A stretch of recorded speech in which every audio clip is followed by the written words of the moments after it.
What is up, everybody? You're checking out the Uncensored Pro Wrestling Podcast, what the world is listening to. I'm your host, The Hakamadi and C, and today we are covering WWE Friday Night SmackDown from November 17th, 2023, live in Evansville, Indiana. Let's go right to the action.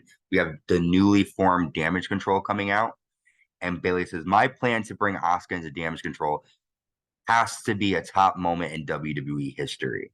The new and improved Damage Control is the strongest faction in all of WWE. That's when Kairi Sane, Io Sky, and Asuka start talking to each other in Japanese. And Dakota Kai says, well, there is some that's not actually in Damage Control. Asuka hasn't been asked to be a part of it yet. So Bailey asks her, and then Bailey informs everyone that they want a WarGames match. A tank comes out without anyone in it. Shotzi attacks from behind. Charlotte Flair and Bianca Belair run out to make the save, but Damage Control takes out all three of the women. And it looks like the women, Charlotte, Flair, Bianca Belair, and Shotzi, do not have the advantage. Next, we have a number one contendership triple threat tag match. The winners take on Judgment Day on SmackDown next week. We have Pretty Deadly taking on the Brawling Brutes and the Street Profits. A lot of back and forth action here in this match. During the match, BFAB talks to Bobby Lashley backstage. We still don't know what she wants from Lashley.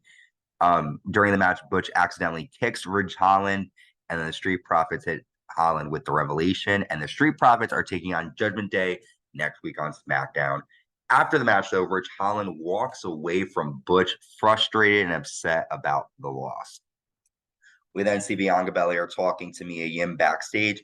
However, when we return from the break, Damage Control is seen attacking Mia Yim backstage. Next, we have a great cruiserweight match. I call it a cruiserweight match here. Dragon Lee taking on Axiom. This was an amazing cruiserweight type match with a lot of high-flying action. The end comes when Dragon Lee hits Operation Dragon, and Dragon Lee is victorious again here on SmackDown. After that, Santos Escobar comes out. Santos says, there's something I need to get off my chest. There's an old expression, never meet your heroes. I come from a rich lucha libre tradition. My hero was Rey Mysterio. I patterned my career like Rey. You became a father figure to me. But after last week, Dominic was right all along. I deserve to be the United States champion, but who took over and brought in Carlito? You. We were supposed to be familia. You sided with an outsider over me. I know you're watching from your hospital bed. I apologize for not doing more damage. I hope they have to amputate your leg and you never come back. You are trash. Some really strong words there by Santos. Zelina Vega then comes out. Vega slaps Escobar, and then Joaquin Wilde and Raul Mendoza come out, and Escobar tells them to leave. They're nothing. And then Escobar attacks both men until Carlito comes out and Escobar leaves. And we find out that Survivor Series, we're going to get Carlito taking on Santos Escobar. I'm excited to see which man leaves and who will be the leader, it looks like, of LWO. Next, we see Grayson Waller defeating Cameron Grimes after a dingo driver, and Waller and Theory are back at it, with the advantage. Bianca Belair then talks to Zelina Vega backstage. Paul Heyman comes out with Solo Sikoa and Jimmy Uso. Paul says, joining us live, John Cena. He's not here, and it's all thanks to Solo Sikoa. John Cena will never appear in a WWE ring again, all thanks to Solo.